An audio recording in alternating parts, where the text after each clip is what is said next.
샬롬 반갑습니다. 샬롬 반갑습니다. 여러분 오늘 춥잖아요. 근데 예배당에 사람도 몇 명 없어가지고 더럽게 춥습니다. 히터를 빵빵하게 틀었는데도 춥네. 발이 시렵네요. 네. 어서 빨리 여러분들이 오셔서 함께 온기로 따뜻하게 해주시길 소망합니다. 여러분 새해 첫 예배 함께 하게 돼서 참 영광입니다. 선택받은 구원받은 다섯. 네. 씁쓸하네요. 네. 이뿐만 아니라 온라인으로 함께하는 여러분 함께하게 돼서 참 영광입니다. 그리고 축하드립니다. 한 살 더 먹으셔가지고 아주 많이 배가 부르시겠어요. 저는 여러분 사자가 붙었습니다. 앞에. 너무 축하합니다. 이렇게 한 해를 마무리하고 새해를 맞이하면서 이렇게 돌아봤어요. 저 개인적으로 어떤 일이 있었고 뭘 계획할지, 또 교회적으로도 돌아보고 또 뭘 계획할지. 근데 돌아보면서 시선을 조금 넓게 가져가다 보니까 이제 한국 교회 생각이 나더라고요. 문득 2020년만큼 예배라는 이 말에 대해서 논의가 이토록 활발했던 적이 없었던 것 같아요. 우리나라의 교회가 세워진 이래로 예배라는 게 뭐야라는 질문이. 다만 발전적인 논의였으면 좋겠는데, 발전적이라기보다는 코로나라는 갑작스레 닥친 상황에 강제된 논쟁이자 무엇보다 좀 가슴 아픈 건 소모적인 논쟁이었다라는 것이 아쉬울 뿐이죠. 왜냐하면 어느덧 모임이 제한되고 심지어 신성 불가침의 영역처럼 보였던 주일 예배마저 제한되자 아쉬움을 넘어서 박탈감, 더 나아가서 분노를 느껴요. 때문에 목숨 걸고 예배해야만 한다라는 구호가 일종의 구호처럼 이제 들리기도 하고요. 개인적으로는 목숨 걸고 예배드려야 된다라는 말 자체에 대해서는 좀 쓸데없이 저는 비장하다고 생각을 합니다. 그분들께 도대체 당신의 목숨을 걸고 뭘 해본 적이 있어서 그런 얘기를 합니까? 라고 되묻고 싶지만, 그럼에도 불구하고 그 진실성을 의심하고 싶지는 않아요. 다만 그런 비장한 구호를 외치는 사람들이 있는 반면에 그리스도를 믿지 않는 비그리스도인들은 더 이상 그들의 말을 호의적으로 해석해 주지 않는다라는 것이죠. 왜 내 목숨 가지고 니네가 목숨 걸고 예배를 드리는 거야? 라고 해석을 한다라는 거예요. 왜? 교회가 코로나 확산의 지금 주범이 되었죠. 이미 이거는 뭐 데이터로 나오는 거기 때문에 부정할 수가 없는 것 같아요. 초반부에는 교회 얘기가 좀 많이 부풀려졌다면 지금은 뭐 부정할 수가 없어요. 그래서인지 비그리스도인들은, 특히나 부정적인 감정을 갖고 있는 사람들은 이렇게 해석을 해요. 너네가 목숨 걸고 예배드려야 된다고 말하는 것은 교회 안 가도 괜찮을 것이라는 느낌을 성도들이 갖는 것을 방지하기 위해서 관광되는 종교 장사치들의 발언 아니냐 라면서 그 진정성을 의심하는 것이죠. 여러분, 그런 사람도 있을 수 있겠죠. 교회도 사람 사는 데인데. 근데 종교 장사치는 아니지만 가끔은 뭐 그런 면이 없지는 않아 보여요. 매주 반복되던 이 예배, 이 익숙한 자리와 소속에 대한 박탈감을 느끼는 것에 대해서 두려운 것이죠. 그 얼마나 두려운데, 사람이 매주 하던 것을 못하게 된다라는 거? 이거 진짜 두려운 거거든요. 특히 그렇게 수십 년간을 살아왔던 사람들에게는. 그래서 이 두려움에 대한 반발로 예배를 목숨 걸고 지켜야 된다라고 얘기하시는 분도 있어요. 심지어 어떤 부분들은 신학적 의미로, 이거는 성경이 그렇게 얘기한다고 하면서 주일에 예배당 외에서 예배를 드리는 것은 영적 매춘이다라는 아주 강력한 말을 쓰기도 하고요. 어떤 분들은 자기가 믿는 이념과 연계해서 정부가 기독교를 탄압하는 것이다, 교회 폐쇄법이다, 이렇게 얘기하기도 하죠. 재밌는 것은 일반적인 그리스도인들은 그 논쟁에 무관심하다는 거예요. 사역자들이나 관심 있지 일반적인 그리스도인들 그렇게 막 거기에 목매지 않습니다. 왜 무관심하냐면 두 가지 이유이죠. 사실 성도들은 그게 실제 옳은지 그름을 떠나서, 옳고 그름을 떠나서 사회생활을 하면서 이미 예배라는 개념에 대해서 실존적으로 셀프로 고민을 하고 셀프로 상황화시킨 면이 이미 있거든요. 사역자들이나 뭐 그냥 당연히 거기가 내 직장이고 거기가 내 터전이고 예배드리는 게 당연하니까 그렇게 살아왔지만, 일반 성도들 직장 생활하면서 이미 자기 내면의 어떤 상황화가 이루어졌어요. 다시 얘기하자면 그게 옳든 그르든. 그래서 뭐 비대면 예배, 온라인 예배 이게 그렇게 어렵지가 않아요. 또 다른 무관심의 이유는 이거는 뭐 코로나 이전에도 원래 예배가 의미 없었던 분들은 뭐 코로나 이후에 대면이든 비대면이든 뭐 의미가 없죠. 관심이 없죠. 근데 제가 볼 때는 이런 소모적 논쟁이 발생한 이유는 따로 있는 것 같아요. 왜냐하면 예배라는 것에 대한 정의가 이 사람이 얘기하는 것과 저 사람이 얘기하는 게 다르기 때문에 일치하지가 않는다라는 것이죠. 결국 같은 말을 다르게 이해하고 얘기를 하면 개싸움이 날 수밖에 없어요. 마치 이런 거죠. 남자와 여자가 사랑이라는 말을 두고 해석이 다른 거예요. 그래서 맨날 지지고 볶잖아요. 남자가 생각하는 사랑과 여자가 생각하는 사랑의 정의가 많이 다를 때가 많거든요. 마찬가지로 우리에게 있어서 가장 큰 오해는 이 예배라는 말, 특히 이 예배가 한자어잖아요. 한자어. 한자어 표현 때문이 아닐까 싶어요. 여러분 성경이 한문으로 쓰여져 있습니까? 아니죠. 원래 성경 한문이 아니에요. 번역을 해서 예배라는 한자어가 생겨난 거거든요. 성경에 담긴 원어를 번역해 가는 가운데 원래 이 동양 쪽에서 동양 종교 쪽에서 사용되던 단어인 즉 신을 경배하는 의식이라는 뜻의 예배라는 단어를 차용해서 번역한 것인데 이 뜻이 고차가 됐어요.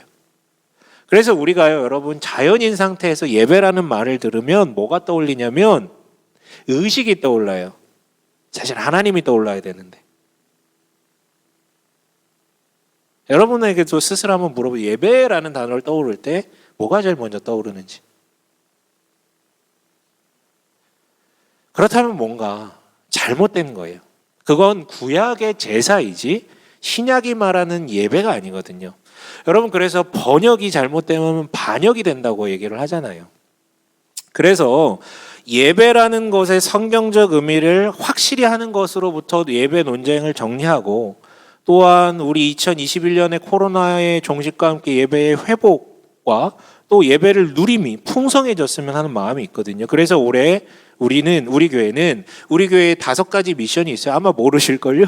5가지 미션이 있는데 그중에 3번째인 하나님 나라를 사모하는 예배라는 것에 포커싱을 맞추려고 해요. 그래서 올해 표를 이렇게 잡아봤어요. 뭐냐면 예배, 거기 그 자리로부터 라고 한번 잡아봤습니다. 네. 아무도 저에게 5명이 관심을 주지 않기 때문에 잘 지었다고 셀프 위로를 하면서 넘어가도록 할게요. 근데 여러분 예배가 작년만의 이슈나 올해만의 이슈는 아니잖아요. 창세기 강해하면서 계속 강조했던 게 뭐죠? 하나님의 형상이라는 뜻이 뭐라고요? 우리 예배하는 존재이자 예배하게 하는 존재라고요. 근데 이런 추상적인 것을 넘어서 우리가 어쨌든 이렇게 주일에 매주 예배를 드려야 할 거 아니에요. 우리 그리스도인이니까. 그렇다면 이걸 구체적으로 어떻게 드려야 되는지도 우리가 생각을 해봐야 되겠죠. 이참에 예배라는 것이 무엇인지 깔끔하게 정리하고 앞으로 그 예배를 누리는 일이 발생하길 소망합니다. 자, 우리 본문으로 돌아가 볼게요. 히브리서는 한마디로 얘기하면 우리 오늘 히브리서 아마 처음 보는 것 같은데 히브리서는 한마디로 대놓고 구약과 신약을 비교하는 책이에요. 구약의 것들과 이것이 신약에 와서 어떻게 새롭게 되었는지. 여기서 가장 중요한 주제는 제사라는 거예요. 제사. 이 히브리서 중에서도 우리 오늘 읽은 본문 13장 본문은 가장 마지막 장이고 그 중에서도 가장 마지막 부분에 있어요. 그 뒤는 다 인사예요. 인사. 마지막 인사. 그래서 모든 논의를 정리하는 게 오늘 본문이라고요. 히브리서의 모든 논의를 정리하는 게. 그런데 굉장히 도발적인 말로 시작합니다. 우리 10절 한번 읽어볼까요? 10절 함께 읽겠습니다. 시작. 우리에게는 한 제단이 있습니다. 그런데 유대교의 성전에서 섬기는 사람들은 우리의 이 제단에 놓은 제물을 먹을 권리가 없습니다. 굉장히 도발적이죠. 우리에게는 한 제단이 있습니다라고 시작을 하는데 왜 이게 도발적이냐면 제단이라는 것은 어디에만 있습니까? 예루살렘에 있는 성전에만 있어요. 그거 외에는 다 배교예요. 그래서 구약을 보면 선지자들이 그러니까 이스라엘이 원래 하나였다가 북쪽과 남쪽으로 나눠졌는데 남쪽에 있거든요, 예루살렘은. 근데 북이스라엘이 제단을 쌓아요. 남쪽으로 못 내려가게. 그래서 거기서부터 배교가 일어났다라고 얘기를 하고 심지어 음행했다라고까지 구약에서는 계속해서 얘기를 합니다. 그런데 지금 우리에게 한 제단이 있대요. 그거 말고 우리한테 한 제단이 있대요.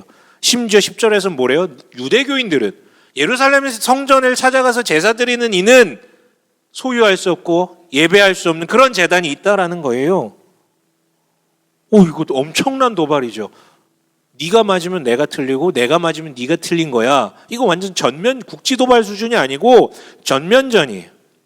이어서 본문은 당신들과 우리가 유대교의 제사와 우리의 제사, 구약의 제사와 신약의 제사가 어떻게 다른지를 비교하면서 설명을 해줘요. 11절 한번 읽어볼게요. 함께 읽습니다. 시작.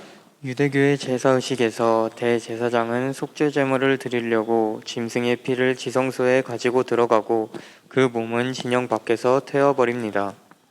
네, 유대교의 제사, 구약의 제사에 대해서 간단하게 11절이 요약하고 있는데 구약의 제사에는 크게 세 가지 요소가 있어요. 뭐가 있어야 되냐면 우선 제사 드릴 장소가 필요해요. 중요합니다. 장소, 공간. 네, 예루살렘 성전의 제단이요. 두 번째로는 제사 드리는 사람이 내어놓는 제물이 필요해요. 이걸 태워야지 예배가 제사가 이루어지는 거거든요. 그리고 세 번째는 이 제물을 잡으며 제사를 집전하는 제사장이 필요해요. 자, 제단, 즉 성전이죠. 제물, 그리고 제사장. 이 세 가지 조건이 구비될 때 올바른 제사로서 기능하는 거예요. 그런데 가만히 보세요, 여러분. 뭔가 이상하지 않습니까? 이 제사에는 누가 없어요? 정작 제사를 드리는 나는 없어요. 멀리서 지켜볼 뿐이에요. 그리고 또 하나가 없어요. 뭐가 없어요? 제사를 받으시는 하나님이 그 자리에 없어요. 그럼 이게 뭡니까? 다 중개사들, 중개물들만 있는 거예요. 하나님이 아니라 하나님을 중개하는 공간인 성전이 있고요. 내가 아니라 나를 중개하는 제물이 있고요. 그 사이에는 하나님과 나를 중개하는 제사장, 공인중개사. 공인중개사인 제사장이 있는 거예요. 네, 여러분, 구약의 제사는 솔직히 까놓고 얘기하면 나도 없고 하나님도 없고 대리자들끼리 이루어지는 제사예요.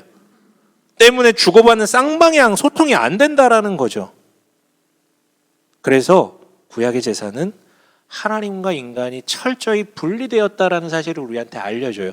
연결은 어떻게든 시켜주는데 얼마나 분리되어 있는지를 우리한테 얘기해주고 있는 것이죠. 그렇다고 여러분, 우리가 구약의 제사를 무시해서는 안 됩니다. 하나님께서 만드신 거예요. 하나님께서 율법을 통해 이렇게 하라고 얘기해 주신 것이기 때문에 악하지 않아요. 이렇게밖에 할 수 없는 이유가 있었던 것이죠. 왜냐하면 타락 이후에 하나님을 우리가 인간이 알 길도 없고 완전한 선이신 하나님 앞에 죄인이 섰을 경우에는 죽을 수밖에 없기 때문에 중개물, 중개사들이 필요했던 것이죠. 마치 이런 거 여러분 부동산 계약할 때 부동산의 계약 조건이라든가 이런 것에 대해서 전혀 모르는 우리가 직접적으로 계약을 추진했을 경우에 어떤 일이 발생합니까? 독박쓰죠. 왜냐면 모르니까 경험도 없고 이해도 없고 그러니까 독박 써요. 그래서 공인중개사라는 공인된 중개인을 통해서 거래를 주고 받잖아요. 마찬가지예요. 이런 식으로 이루어진 게 제사입니다. 또한 고대인들은 제사, 그러니까 동물을 잡아가지고 제물을 통해서 이 시각적으로, 청각적으로, 후각적으로 드리는 그 제사 방법이라는 것에 익숙했기 때문에 하나님께서 이런 방식을 허용하고 하라고 하셨어요. 다만 이 방식이 시간이 지날수록 문제가 돌출돼요. 세 가지 문제가 일어나는데 하나는 하나님이 아니라 하나님을 대리하는 중개물인 성전에 너무 집착을 하는 거예요. 하나님이 아니라 성전 자체에. 두 번째는 공인중개사들이 상태가 계속 안 좋아지는 거예요. 얘네들이 자꾸 중간에서 슈킹을 하는 거죠. 내가 공인 중개해 줄게 해놓고 자기가 막 슈킹하는 거예요. 가만히 보니까 돋보기로 보니까 공인이라는 말 앞에 폰트 일자리로 아주 작게 깨알같이 한 글자가 더 있네. 성자가 하나 더 있는 거예요. 성공인.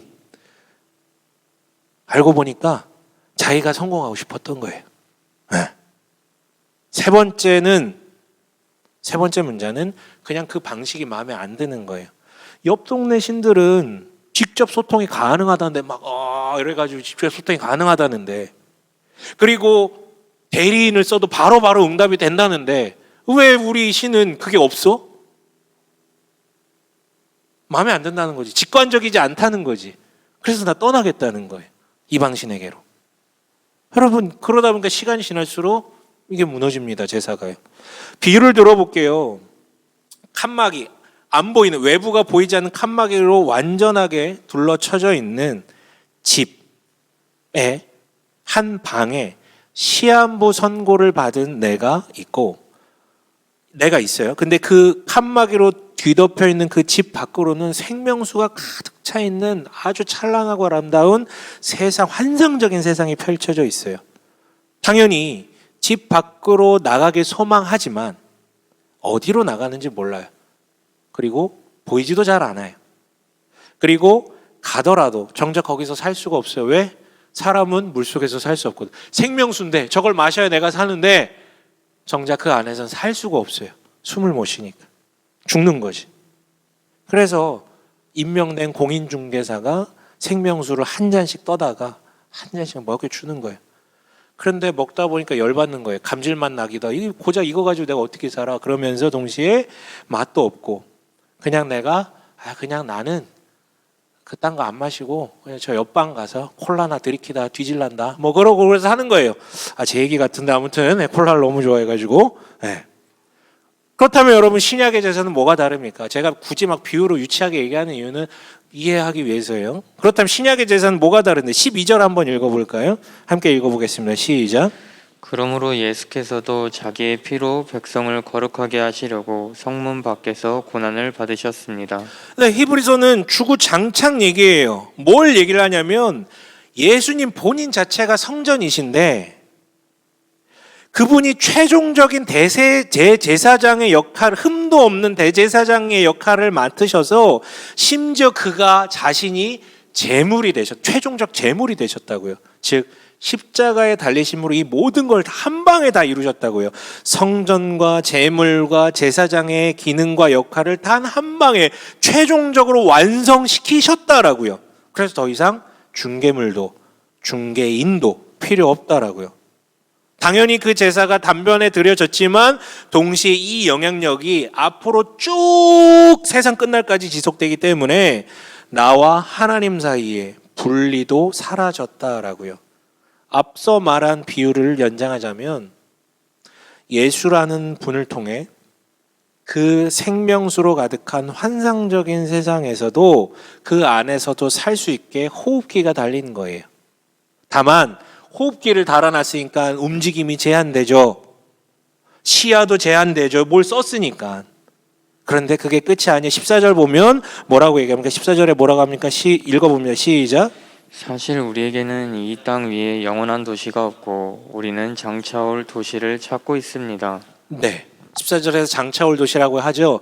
그조차도 이걸 끼고 있는 상태이기 때문에 완전하지 않다라는 거예요. 우리가 이 땅에서 드린 제사는 완전하지 않다는 거야. 아무리 바뀌었어도. 장차올 도시, 거기서는 아무것도 없이 자유롭게 모든 것을 있는 그대로 누릴 수 있면서 살 수 있다는 것이죠. 마치 영화 아쿠아맨에서 그 사람들 뭐 안 끼고 굉장히 자유롭게 살잖아요. 그래서 예수를 믿는다는 말을 구약 버전으로 치환하면 이렇게 표현할 수 있어요. 예수께서 이루신, 예수를 통해 이루어진, 예수가 당한 이 제사를 자기의 것으로 받아들이는 것이라고요. 이게 예수를 믿는다는 말의 구약적인 표현이에요. 그리고 본문이 말하는 제사, 즉 신약의 제사가 바로 이런 사람들이 드리는 제사이자 예배이죠. 이러한 의미들을 15절은 그러니, 개역개정에서는 그러므로라고 번역을 하는데 15절이 이러한 신약의 제사를 한 문장으로 요약해서 정리해서 우리한테 알려줍니다. 15절 함께 읽어볼까요? 함께 읽겠습니다. 시작. 그러니 우리는 예수로 말미암아 끊임없이 하나님께 찬미의 제사를 드립시다. 이것은 곧 그의 이름을 고백하는 입술의 열매입니다. 핵심은 이거예요. 두 단어로 정리되죠. 예수로 말미암아. 네, 예수로 말미암아 모든 제사가 단 한 번에 완전히 이루어졌기 때문에 그 예수로 말미암아 더 이상 중개사와 중개물이 필요가 없고 그 예수로 말미암아 제사장도 아니고 유대인도 아닌 우리 모두 이 평범한 허물 많은 우리 모두 10절 표현처럼 주어진 한 제단에 접근할 수 있게 된 거예요. 예수로 말미암아 하나님과 나와의 분리가 사라져서 소통할 수 있게 되었다라는 것이죠. 이처럼 이것이 신약의 예배이자 그리고 우리의 예배는 예수로 말미암아 가능하고 예수로 말미암아 이루어지는 예수로 말미암아 하나님 앞에 서서 소통할 수 있게 된 예배예요. 엄청나게 파격적인 전환이 이루어진 것이죠. 게다가 본문은요, 이 예배의 목적에 대해서도 설명을 해줍니다. 다름 아니라 바로 지금 15절에 나온 제사라는 표현을 통해서요. 여러분, 율법에 의하면 제사는 크게는 세 가지 종류로 표현되어 있어요. 되게 다양한데 세 가지로 추려보면 뭐냐면 번제, 속죄제, 화목제로 추려지거든요. 번제는 모든 것을 다 우리 모든 것을 드리겠습니다. 우리는 당신의 종이고 백성입니다. 이걸 드러내기 위한 제사가 다 태워버린다. 번제. 속죄제는 말 그대로 내가 죄를 지었습니다. 용서해 주세요. 라고 죄를 고하면 용서받기 위해 하는 제사예요. 그렇다면 화목제는 뭘까요? 말 그대로 하나님과 우리의 관계가 화목해졌습니다. 그래서 드리는 제사예요. 더 들어가면 복잡하니까 한마디로 후려치면 화목제는 감사해서 드리는 제사라는 거예요. 감사의 제사라고요. 그런데 본문 15절에 기록된 제사라고 번역된 단어는 뭐냐면 화목제를 가리킬 때 쓰는 표현이에요. 감이 오시죠? 때문에 신약의 제사, 우리의 예배라는 것은 예수로 말미암아 가능하고 예수로 말미암아 드려지는 제사이자 그 우리의 예배의 목적은 뭐라고요? 화목제, 즉 감사해서 드리는 거라고요. 전부를 드리는 번제 혹은 죄를 고하는 속죄제를 예수께서 이미 다 이루셨어요. 나를 대신해서 나를 그 제단으로 초청해 주셨어요. 너무 감사해. 그분이 이미 다 치러 주셨기 때문에 우리가 하나님과 소통하고 하나님 나라에 살 수 있게 되었음에 대해서 너무 감사해서 그 은혜가 너무 감사해서 드리는 감사의 제사가 우리의 유일한 예배의 목적이라고요. 우리는 용서받기 위해서 드리는 예배가 아니에요. 내 거 다 드릴 테니까 나 좀 잘 봐달라고 드린 예배가 아니라고요. 감사해서 조건 없이 나한테 이미 베풀어 준 게 너무 커서 거기에 대해서 그냥 자연스럽게 그냥 표출하는 그런 예배라고요. 그게 우리의 예배라고요. 그렇다면 한마디로 정리할 수 있겠죠. 예루살렘 성전이나 예배당 같은 어떤 신성한 장소 중요치 않아요. 뭔가 굉장한 헌신이 담긴 제물, 즉 행위라든가 봉사나 헌금이나 이런 것들 중요치 않아요. 또한 제사장, 즉 목사와 같은 성직자들이 예배의 중심이 아니에요. 제물도, 제단도, 제사장도 예배의 중심은 아니에요. 그건 구약에서 중심이었죠. 우리의 예배의 중심은 이 모든 일이 예수로 말미암아 이루어졌기 때문에 우리 예배의 중심은 오직 예수밖에 없어요. 예수요, 예수. 또한 그 예배를 드리는 목적이 뭐랍니까? 한 주간 죄 지었으니까 용서받으려고, 찜찜해서 그 용서받으려고.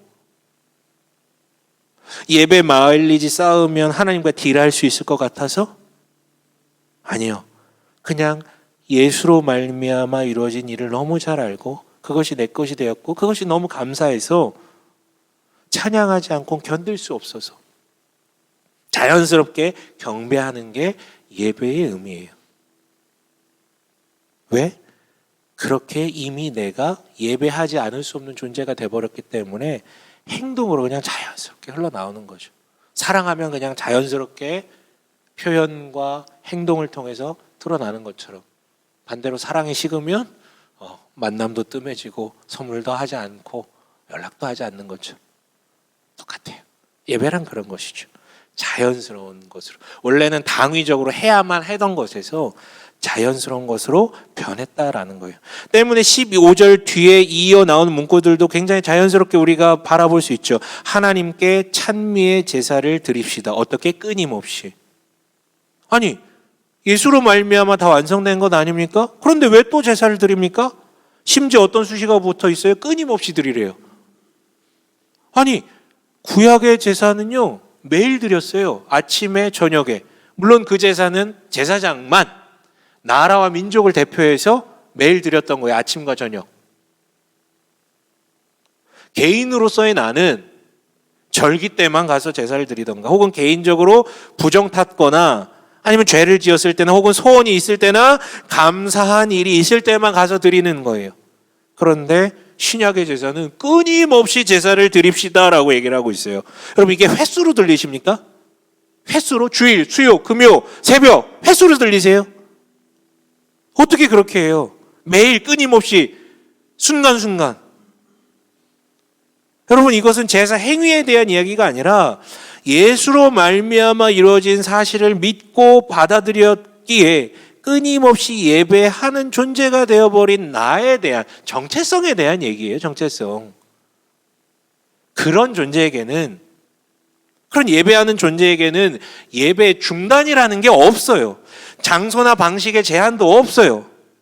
그래서 여러분, 예배라는 것의 정의가 이 정의에 부합하다면 사실 지금의 작금의 예배 논쟁은 무의미하죠. 그거는 다 방식에 대한 논쟁이니까.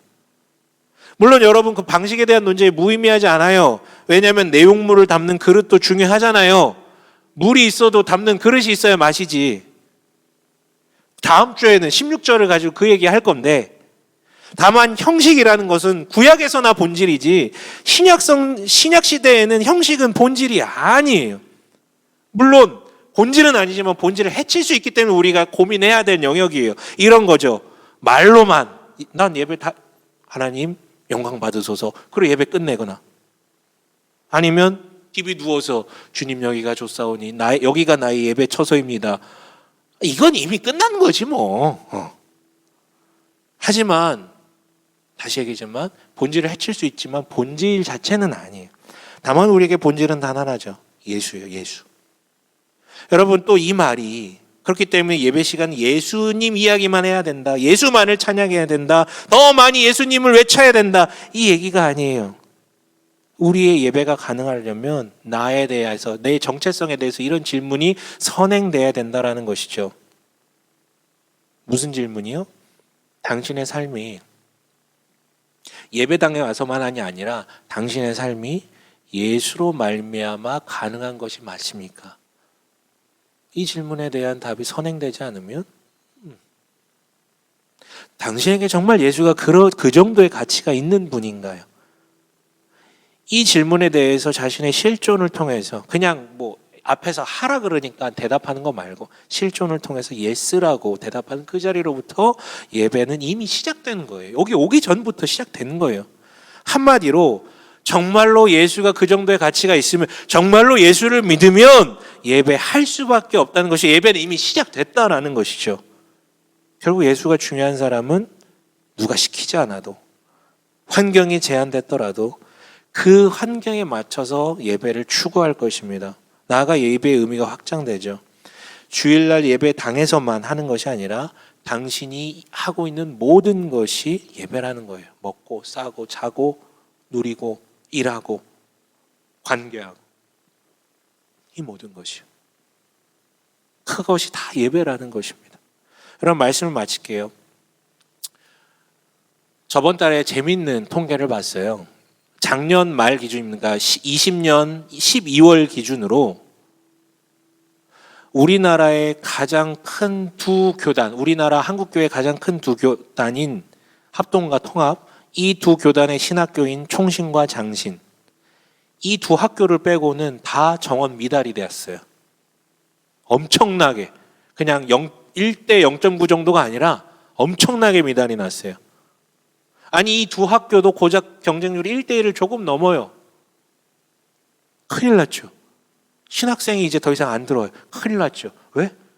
내 꿈은 조기 은퇴인데 네, 저 은퇴 못하게 생겨가지고 큰일 났어요. 장난이고, 사실 몇 년 전부터 이런 신호가 감지됐어요. 1대1 간당간당해지는 신호가요. 근데 코로나 사태로 완전 직격탄을 맞아버렸어요. 여러분, 어쩌다 이 사태가 일어났을까요? 그럼 80년대, 아니 좀 더 넓게 잡으면 90년대까지만 해도, IMF 전까지만 해도 깃발만 꽂으면 십자가, 그리고 십자가만 그냥 밖에다 그냥 걸어 달면 교회가 부흥하던 시기가 있었어요. 사람들이 와, 그냥 물밑에서는 어땠는지 모르겠지만 어쨌든 목사님들 존경받고 교회가 소망이 되던 시기였어요. 그땐 신학교 경쟁률이 10대 1이 뭐야, 넘었어요. 10대 1이 넘었어. 그러니까 수도 없이 많은 신학교들이 생겼지. 그런데 지금은 대규모 미달 사태래요. 불과 20년, 30년 만에. 여러분, 이 경쟁률의 숫자라는 게 뭔가 많이 달라졌다라는 것을 의미해요. 증명해요. 더 이상 영광과 존경은 고사하고 생계 유지조차 안 되면 심지어 욕먹는 자리가 되었다라는 거예요. 네, 한마디로 더 이상 먹고 살 게 안 보이니까 좋은 게 없으니까 미달이 되는 거죠. 아니, 그래서 저는 차라리 잘 됐다고 생각을 해요. 더 이상 얻어먹을 게 없음이 분명함에도 이 길을 가려는 이들만 남게 될 거니까, 한마디로 왜 목사가 되길 원하는가, 왜 목사로 남기를 원하는가라는 질문을 뚫고 나온 사람만이 이 자리로 올 거니까. 물론 저 자신에게도 질문하게 돼요. 내가 왜 목사로 남기를 원하지? 뭘 위해서? 하나님 나라를 위해서라고 맨날 얘기는 하는데 내가 정말 그거를 소망하고 사랑하는 건 맞나? 저 이거 맨날 물어봐요. 같은 의미에서 여러분에게도, 저에게도 해당되는 질문이지만 여러분에게도 한번 물어볼게요. 여러분은 왜 그리스도인으로 남으려고 합니까? 왜요? 왜 그리스도인으로 남으려고 하세요?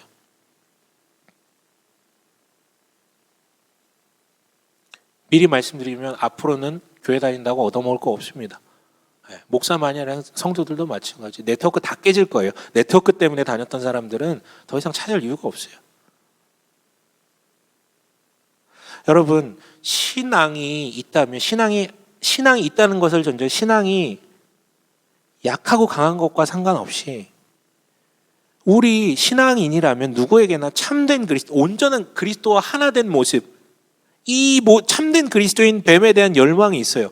그러나 열망한다는 것과 그것을 누린다라는 것은 많이 다르더라고요. 도리어 열망한다고 하는데, 그 소원이라고 하는데, 새해 바뀔 때 올해는 좀 참된 그리스도인으로 나아가야지라고 결단을 말은 하는데, 우리네 마음속에 보이지 않는 일종의 가상의 선이라는 게 있더라고요. 깜짝깜짝 놀래요. 말은 성장하고 싶다 그러는데 여기 안에는 자기가 이미 선을 쳐놓은 게 있어요. 어느 정도. 그래서 실제로는 그 가상의 선을 넘지 못하고 그만큼만 의미를 가져요. 그러니까 말과 달리, 열망과 달리 자기가 그은 선 이상으로는 예수의 영에 잠식되지 않겠다라는 굳은 의지가 있다라는 거예요. 자기 마음속에. 성령이 그 안에 계시면 당연하게 성장을 해야 되는데 자기가 선을 그어놓은 게 있다라니까요. 나는 여기까지만. 저항하는 거죠. 여러분, 그래서 물어볼게요. 당신은 도대체 왜 그리스도인으로 남길 원하십니까? 여러분, 이 질문 앞에 즉각적으로 그리고 실존적인 의미에서 예수로 말미암아 그리스도인으로 남길 원합니다라는 대답이 나오지 못한다면, 그것보다 왜 그리스도인으로 왜 교회에 계속 있길 원해, 왜 계속 예배하길 원해요? 라는 질문에 가장 먼저, 그리고 솔직하게 자기한테 물어볼 때 관계 때문이요, 즉 친구, 부모님, 아내, 남편, 애들 때문이요 라고 말을 한다면, 복 때문에요, 치유받는 것 때문에, 소속감 때문에요 라고 말을 한다면, 심지어 찬양 때문에요, 기도 때문에요, 설교 때문에요, 그래서 예배의 자리에 있어요, 그래서 그리스도인이라는 자리에 있어요 라고 답변이 나온다면, 우리는 스스로 이미 어디쯤에 예수로 말미암아 살지 못하도록 선을 긋고 있다라는 것입니다. 그럼 찬양 안 좋으면 예배가 안 돼요? 설교 안 좋으면 예배가 안 돼요? 뜨거운 기도 분위기가 없다면 예배가 안 됩니까? 그렇다면 예수로 말미암아 채워지지 않는 것들이 너무 많다라는 것이죠. 그 나머지 영역을 구약의 제사라는 방법으로 채워 넣는 것이죠. 그래서 더 나은 방식을 찾고, 혹은 더 정확한 방식을 찾고, 그래서 이거 가지고 싸우고 논쟁으로 흘러가는 거예요. 이 나머지가 선 위에가 채워지질 않으니까 구약의 제사로 돌아가서 방식, 이거 가지고 싸우게 되는 거예요. 저부터 반성합니다. 저부터. 제가 아무리 이 자리에서 입으로 떠들었다고 해서 저 스스로가 제가 내뱉은 설교 내용을 철저히 누리거나 지키고 있지는 못해요. 예전에는 이 간극이 너무 큰 불편함이 커서 숨고 싶을 때가 되게 많았어요. 물론 지금은 조금 내려놓았어요. 어떻게 그대로 다 살 수가 있겠습니까? 그것도 약간은 강박이더라고요. 물론 합리화일 수도 있고. 그러나 만약에 이 불편함이 완전 사라지거나 혹은 이 불편함을 느끼는 게 익숙해져 버린다면, 그냥 나와 함께하는 불편함이라고 생각해 버리는 순간 저는 타락해 버리게 되는 것이겠죠. 여러분, 말씀 마치게 저라는 목사에게 그리고 우리라는 그리스도인에게 묻겠습니다. 당신에게 예수는 어떤 분입니까? 예수로 말미암아 이 모든 것이 이루어졌음을 고백하는 예배자이길 소망합니다. 그래서 당신이 우리가 하나님을 향해 표현하는 것이 부자연스럽지 않길 바라요. 그리고 우리가 있는 바로 거기 그 자리로부터 참된 예배가 시작되고 이루어지길 바랍니다. 그리고 올 한 해 우리의 예배가 예수로 말미암아 이루어지고 더 풍성해지길 소망하고, 나아가 우리 이음습 교회에 그런 예배자들이 세워져서 풍성한 예배의 누림과 경험을 할 수 있는 예배의 터전, 여기가 성전이 아니라 예배 드리는 터전, 예배자를 세우는 자리가 되길 원한다라는 것이죠. 여러분, 우리 모두 올 한 해 그리고 영원히 예배 회복을 넘어 기쁨을 누리길 주의 이름을 간절히 축원합니다.